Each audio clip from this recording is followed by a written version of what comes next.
The Philippines, over 7,000 islands scattered across the sea, has always been a place of movement. Long before written history, people sailed these waters. Traders, adventurers, they came from all directions. China, Southeast Asia, even as far as India. The islands, rich in natural resources, became a meeting point for diverse cultures. This made the Philippines a melting pot even before the arrival of the West. Imagine a busy marketplace. You hear languages you don't understand, see goods from faraway lands. That was the Philippines centuries ago.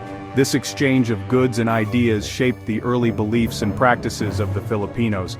They were skilled sailors, farmers, and artisans. They traded with their neighbors and formed their own communities, each with its own distinct culture and traditions. This vibrant tapestry of cultures is still visible today. From the rice terraces of the north to the mosques of the south, the Philippines boasts a heritage shaped by centuries of interaction. This blend of influences is what makes the Filipino identity so unique and enduring. It's a testament to the country's long history as a crossroads of cultures. The people we now call Filipinos had their own rich societies long before the arrival of the Spaniards. They lived in scattered barangays, small communities ruled by datus or chiefs. These barangays were often at war with each other, but they also cooperated through trade and alliances. They worshipped a variety of gods and spirits, reflecting the diversity of their origins.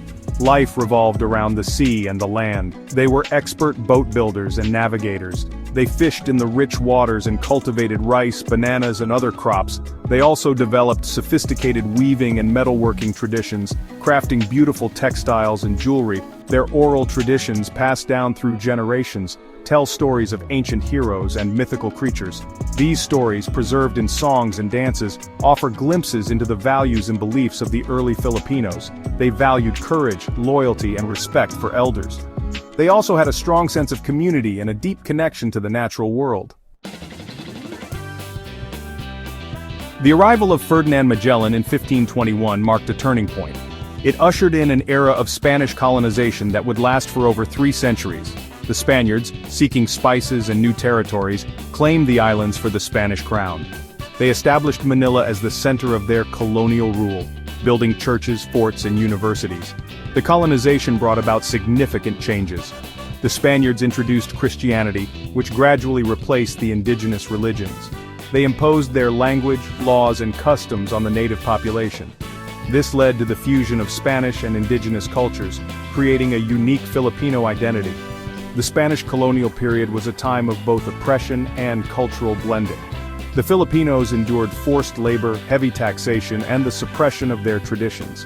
However, they also embraced new ideas and institutions. They learned Spanish, converted to Catholicism, and adopted Western artistic and literary forms. This fusion of cultures is reflected in Philippine art, music, and cuisine, which display a distinctive blend of Eastern and Western influences. By the late 19th century, a growing sense of nationalism began to stir among Filipinos. Educated in Western ideals of liberty and equality, they questioned the legitimacy of Spanish rule. Secret societies like the Katipunan, led by Andres Bonifacio, emerged to fight for independence. The Philippine Revolution erupted in 1896.